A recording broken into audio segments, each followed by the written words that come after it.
Hello and welcome. So today, guys, it is all about the latest launch from Kajal, and this one is called Ruby. Now, this is a fragrance that was launched 2 or 3 weeks ago, and as soon as it was available, I went ahead and I placed a pre-order because this one was on pre-order and it was supposed to be shipped around March 15th. But for some reason, like a week after placing my pre-order, I was notified that it had shipped. And as soon as I received it, I sprayed it and I've been testing it. So today I'm ready to give you all of the juicy details. But in addition to giving you the review of this fragrance, I'm also going to compare it to 5 other cherry fragrances that I have in my collection. Because I'm sure you would agree that there's just been so many new cherry fragrances launched in the past couple of years that you're probably wondering, okay, so do I need this one? So just to make sure, I'm going to go ahead and compare it to 5 other fragrances. And I'm also, towards the end of the video, going to, of course, rank my Kajal collection for you. So I have a total now of 6 bottles, and I'm going to tell you from my least favorite to my most favorite. Also, guys, of course, I will be rating the fragrance for you. So guys, before we jump right in, I wanted to let you know that this one is the first of 6 videos that I will have here on the channel as part of a limited series called The Game Changers. Now, the 6 fragrances that I'm going to share with you during this Game Changer series are all fragrances that I consider to be not just different, guys, but as the name said it, they came in to change the game. So when we talk about a cherry fragrance, we're used to a certain type of cherry fragrance or for a specific season of the year. But today's fragrance, which is Ruby, is a allegedly cherry fragrance, but it's one that is different in certain ways. And to me, it's a game changer. And you will understand that even more when I share with you or I compare it to 5 other very popular and very loved cherry fragrances. But let's go ahead and jump right in because there's so much to discuss. But before we do so, if this is your first time here, I'm Arahi and I'm your fragrance concierge because I'm totally committed to creating the best fragrance experience for you. I upload videos multiple times a week, and on this channel, we love to talk about all types of fragrances. So if that sounds like the type of content that you're interested in and like a good plan, then please consider subscribing, give this video a thumbs up, and don't forget, leave a comment. Let's go. So before we start, guys, I just wanted to share something with you. So this is a fragrance that when I first saw it, the sneak peeks that they provided on Instagram, I thought immediately, oh wow, now Kajal has a cherry fragrance. And we've all assumed all along that this is going to be Kajal's cherry fragrance.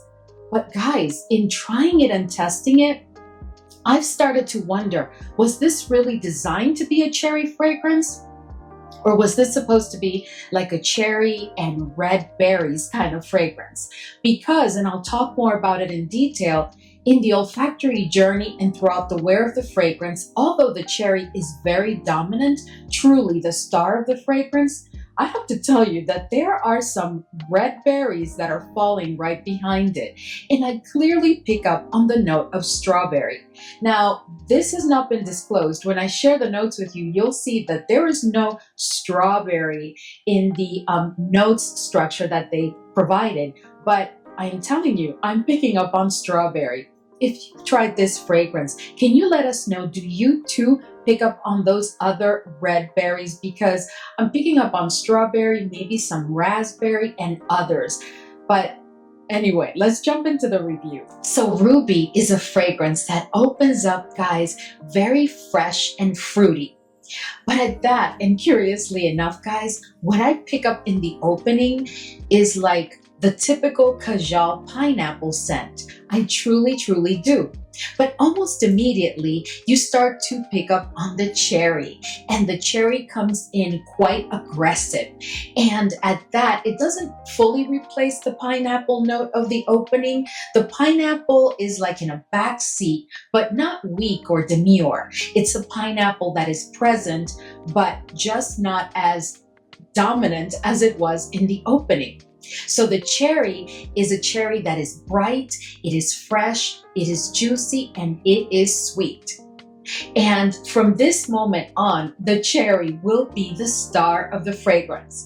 You are going to get this cherry throughout the entire olfactory journey and throughout the wear of the fragrance. As we approach midway in the olfactory journey, I do pick up on the coconut. But this coconut, guys, is not a dry coconut. It's not a flaky coconut, but it's not a full-on creamy coconut either. The coconut is not faint or weak, but it's also not dominant in any way. But it is definitely present. You are going to pick up on the coconut, but the coconut only makes its appearance, at least to my nose and on my skin, and even on paper, guys, it only appears like midway in the olfactory journey. Curiously enough, I also don't pick up on the whipped cream or the ice cream. It's very interesting because when I saw those notes, I thought, oh, is this fragrance going to be a touch lactonic, right? But I'm not picking up on the ice cream or the whipped cream. And I'm also not picking up on the nuances that you typically get when tonka bean is involved. So I'm not getting that caramelly kind of quality to the fragrance whatsoever. I tell you, throughout the olfactory journey, the star and the very, very dominant note continues to be that cherry, that very bright and juicy and sweet cherry, which most of the time comes through as fresh, which is making the fragrance airy. As you approach the dry down, you are going to get more of the vanilla. The vanilla has been there all along, but kind of weak and in the background. But curiously enough, it does intensify a tad midway through the olfactory journey. But by dry down, guys, the vanilla is like in the background. It's not weak or faint, it's there, but it's not a vanilla that makes any type of statement whatsoever. Because again, the fragrance is all about this cherry. Now, curiously enough, when I first heard that Kajal was launching a cherry-centric fragrance, right? At this time of the year, I thought, well, why would they be doing that now? Because we're about to enter spring. But I now understand, guys, because yes, this is truly a cherry fragrance, but at that, this is a fresh and airy type of cherry fragrance. And that is why I call it a game changer, because this is definitely a cherry that, while being rich within the fragrance, is also airy enough that you can wear it all throughout the year if you wanted to, but we'll talk more about the seasons in a minute. So to me, Ruby is definitely a game changer fragrance because it is a cherry fragrance that, while being juicy and sweet and rich, the fragrance opens with this very rich and real juicy cherry, but that cherry remains throughout the entire olfactory journey and throughout the wear of the fragrance. That to me is a game changer because I am sure that you would agree, if you have multiple cherry fragrances in your collection, that that's not typically the case. First of all, this is an airy cherry. Most cherries that I have in my collection, with just a few exceptions, are pretty intense and deep and kind of dark, right? So typically I use them for fall and winter and maybe the beginning of the spring. But this one is one that you're going to be able to use during the fall, during the spring, and during the summer. Because again, this is a game changer. This is a cherry fragrance that, while being rich with that cherry scent, it's also airy. Ruby is one that has no oud. I pick up absolutely no oud in this fragrance, and I would say that the musk that you're going to find here is like a level 2, because when it comes to that rich cherry scent, even the musk has to take a back seat. So the musk that you're going to pick up on this fragrance is not one that you should be concerned about, because it's not animalic and it's not a musk that is overpowering in any kind of way. Ruby is also a fragrance, guys, that I think is unisex, but leaning to the feminine side. But I can see a gentleman wearing this fragrance. This is also one, as I said before, that I think is perfectly suited for spring, summer and the fall. And in a very, very cold fall day, I would not pull this fragrance, but you know, you do whatever you want. I just really think that this one is perfect for the spring, summer, and beginning of the fall. So I must say that Ruby performs very well. But compared to the other cherry fragrances in my collection, it is not as strong. And it is certainly not as strong as all my other Kajal fragrances. Because if you have tried Kajal fragrances in the past, I'm sure that you would agree that all of those fragrances are typically like beast mode powerhouse fragrances. This one does perform very well. It does give me 8 hours. It does give me a very strong projection for the first, I would say, 2 hours. And after that, it does become a skin scent. But it is a very, very nice skin scent that will allow you to smell yourself all throughout the day. At that, it does have a sillage that's about like 2 feet, you know, behind you. And it is definitely a fragrance that you will get compliments on. But all in all, guys, this one is not the powerhouse that we've come to expect from Kajal, at least not on my skin. All in all, guys, I really am glad that I picked up or I added Ruby to my Kajal fragrances collection because it is their first cherry fragrance and I was so excited when I first heard about it, and I am glad that I picked it up. But I have to be honest with you, I am kind of surprised at the fact that this cherry is so airy because being a Kajal fragrance, I expected this cherry to be dark and much more intense than this one. But I am really here for this fragrance because again, it's a game changer. It's a cherry that is airy, that doesn't fade throughout the wear of the fragrance. It's just a very different and beautiful, for me, spring and summer fragrance.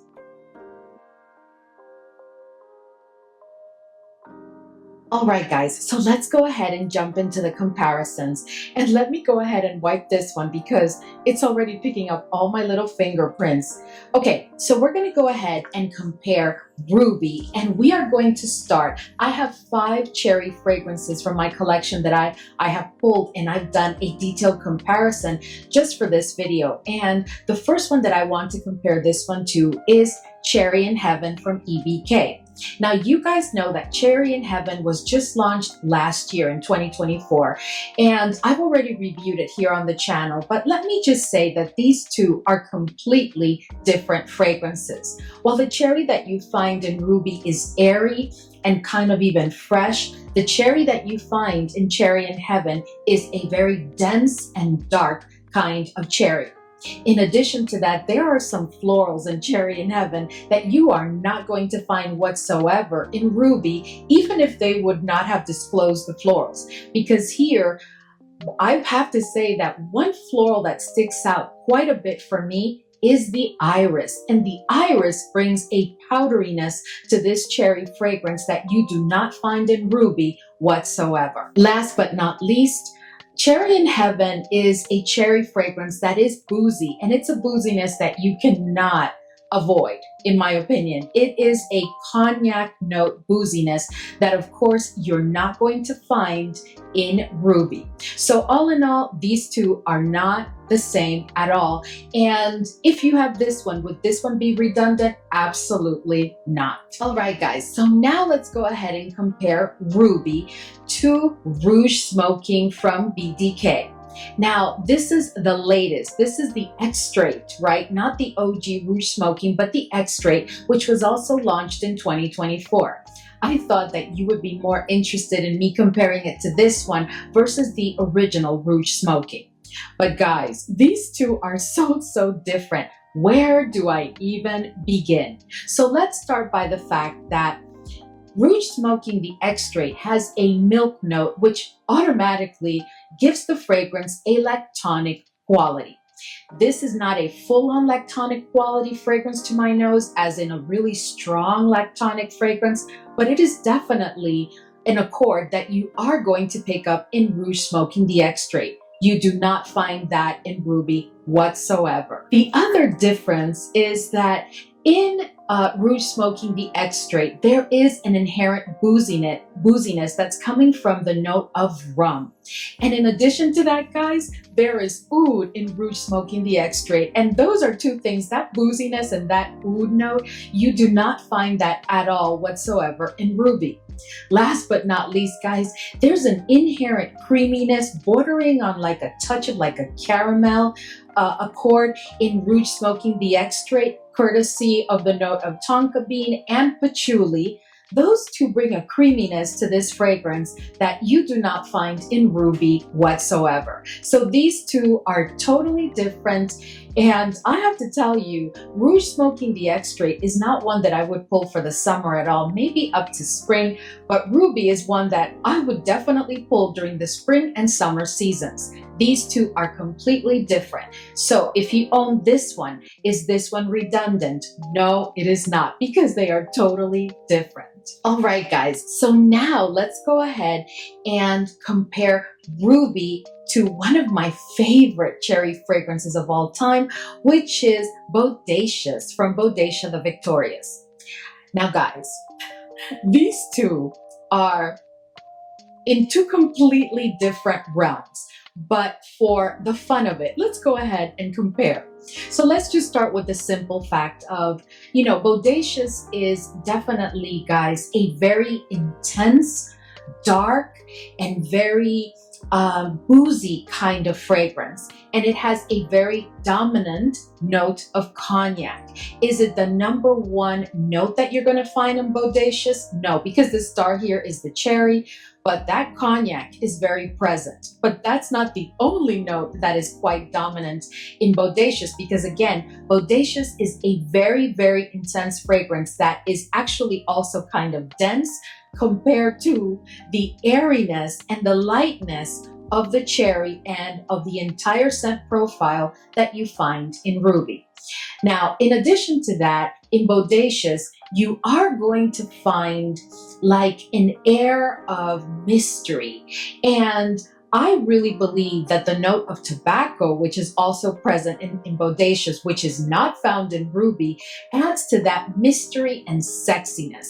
Because while the tobacco is not full-on dominant, it is a very present tobacco, and you are going to pick up on it. And when I reviewed this fragrance here on the channel, I told you that for me, Bodacious is like, I've been at a cigar bar and I sat there dressed in a completely black leather outfit, and I was sitting there sipping on a glass of cognac, and it's a whole vibe, it's a whole feel that defines Bodacious, in my opinion, that does not approach the realm at all of Ruby, which is airy and fun and flirty. So now, guys, let's go ahead and compare Ruby to another one of my favorite cherry fragrances.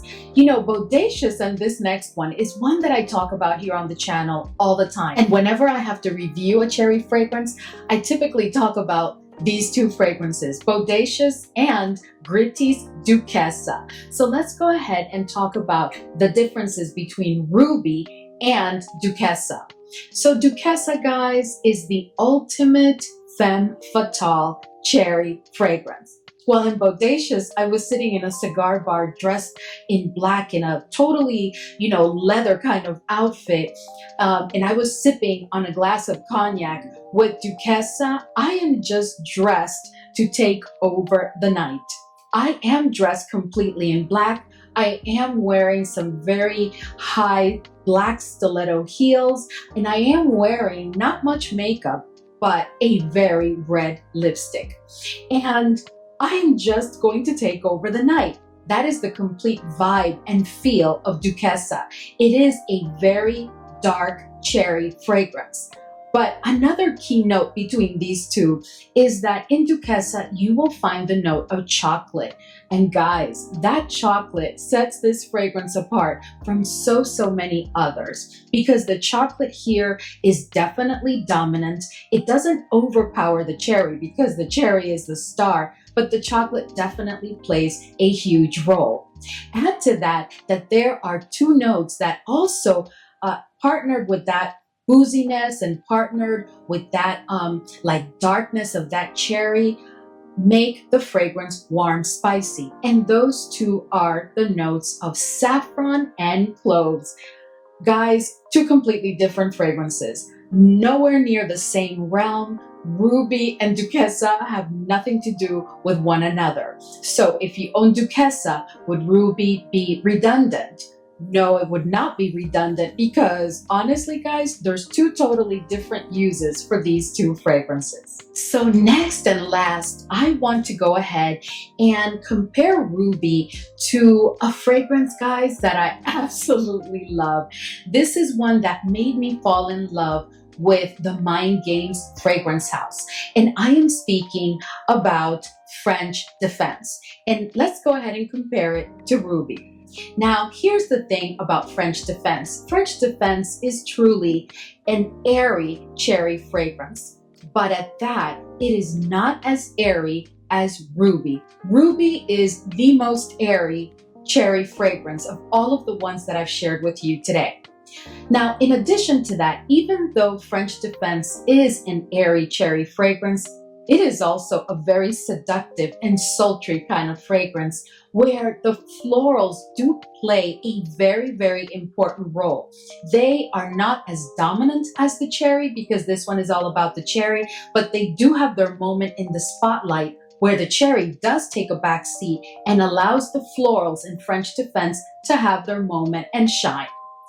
Now, when it comes to Ruby, you are not going to find that interaction between florals and a dark cherry that is also airy. That is just not what you're going to find in Ruby. So if you do have French Defense, or you've been considering, well, do I pick up one and not the other? I would have to say that, yes, this is an airy fragrance, but at that, it is quite different than what you're going to find in Ruby. And they smell, guys, completely different.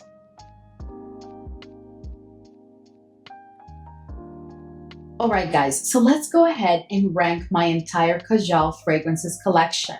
And remember that I am going to start with number 5, which would be my least favorite, or I'm sorry, number 6, because now I have 6 bottles. I'm going to start with number 6, which is my least favorite, and I'm going to go all the way up to number 1. Now, I have to tell you that the Kajal fragrances that I have are true loves. And even though there is one in the number 6 spot and a number 5 and a number 4, while I do love my number 1 more than my number 6 does have a very strong place in my heart and in my collection. Kajal fragrances, guys, in case you don't own any of their fragrances or have never tried them, Kajal fragrances are known to be intense, very statement, bold, unapologetic kind of fragrances. That is what they do. That is what they're known about, and every fragrance that I'm going to share with you today is that type of fragrance for sure. I must say that the game changer that we're talking about today, which is Ruby, has come to give me a different perspective on Kajal. It's not that this fragrance is smooth or soft in any way, but it is definitely not the powerhouse that I am used to. But let's go ahead and jump into the first one. So coming in at number 6 is Kajal's Dahab. Now, Dahab, guys, is a fragrance that I absolutely love.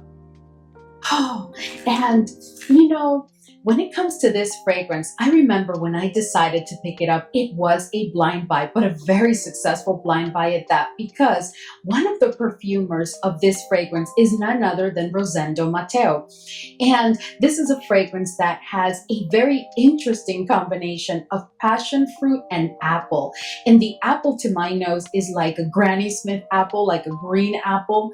And I am absolutely here for it. This fragrance is also a bit spicy, and the spice that sticks out the most to my nose is the black pepper. It's also ambery and a bit musky. So coming in at number 5 is the epitome of fruity floral beauty coming out of the Kajal fragrance house. And this one is Almaz.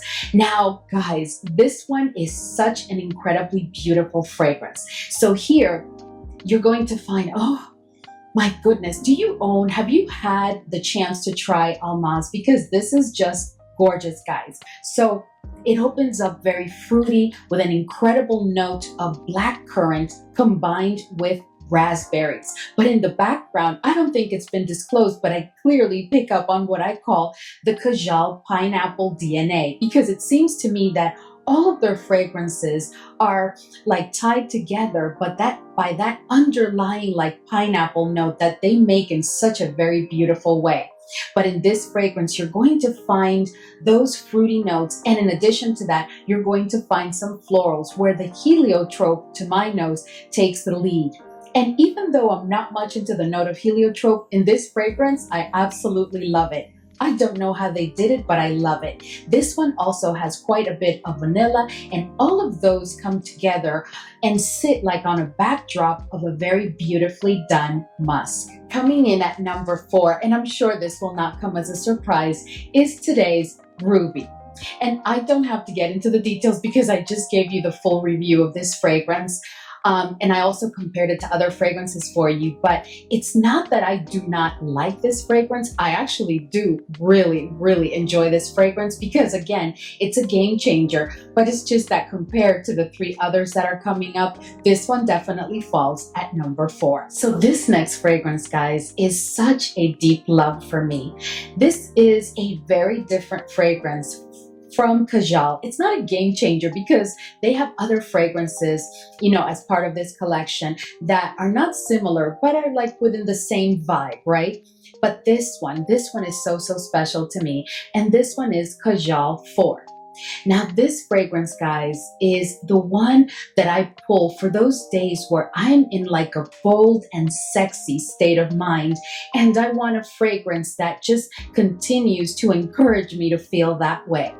This is a very strong, intense, overpowering kind of fragrance. This is the type of fragrance that will announce you before you walk into a room. So this is in no way a fragrance that I would recommend for the office or for occasions where you do not want to make a bold statement. This is all about being bold. This is a very intense unisex fragrance that most may say leans to the masculine side. But for me, this is truly a unisex fragrance, and I absolutely love wearing it. This is also a fragrance that I only pull during the fall and winter months. This is not one that I would ever consider wearing during the spring or during the summer. Oh no, absolutely not. But this is an absolutely gorgeous fragrance for the fall and winter months. This fragrance is warm, spicy, it's boozy, it has some dates, it has some vanilla. Guys, when I tell you, it is just absolutely gorgeous, and just sniffing it gets me in that sexy mood. The next fragrance coming in at number 2 is none other than Lamar. And I am sure that most, if not all of you, have either tried this fragrance or own it. And I can tell you that this one is a deep, deep love for me. This is a fragrance, guys, where the pineapple, to my nose, is completely dominant. But this is such an incredibly done fragrance, guys. This is truly a fruity, floral, spicy fragrance that I think is perfect for all year, but I would exercise caution on a very, very hot summer day. Other than that, Lamar, I am sure if you try it, will capture your heart. It is absolutely beautiful. All right, guys, and coming in at number 1. Now, if you've been with me for a while, you must know which one this is because I've reviewed it here on the channel and I haven't shared it to this moment. So coming in at number 1 is the fragrance that was launched by Kajal during 2024. I picked it up immediately and it was an absolute love. And to this day, guys, and this one is Aican. Oh, guys. Okay. So you know how I've been telling you how I love that inherent pineapple note DNA of their fragrances? Well, in this one, you are going to find a very dominant pineapple. But guess what? It has been paired with one of my favorite fruity notes, as I'm sure you know, which is passion fruit. And guys, oh, this is just glorious, glorious. Have you tried... have you tried Aican? Because this one is just incredible. In addition to that, it has a warm, spicy feel. And at the same time, in the opening, it's like a fresh, spicy feel that then becomes like a warm, spicy feel to my nose. It's just very interesting. But guys, the notes that bring that spiciness to the fragrance are ginger, which I absolutely love the way they've done it here, and the black pepper. And those two are very present to my nose. They're not dominant in any way, but they're definitely very present. And they come in like midway in the olfactory journey. In addition to that, you are going to find like a nutty quality to the fragrance, and you're going to pick up on some exquisitely beautiful florals. But that nuttiness and the florals are in the background at dry down, because again, this fragrance is all about the interaction between the pineapple and the passion fruit and how that ties together with all these other beautiful notes, accords, and tonalities. Let us know, have you tried Aican? What are your thoughts? All right, guys, so we've reached the end of today's video, and I hope that you did enjoy our discussion on Ruby. This is a fragrance, guys, that I would definitely give it an 8 out of 10. It is a fragrance that is truly a game changer, a very beautiful, airy type of cherry that's also bright and very realistic. And I think it would be a great addition to your collection if you don't already have a fragrance like that. Anyway, guys, thank you so much as always for hanging with me today, and I will see you all in the next video.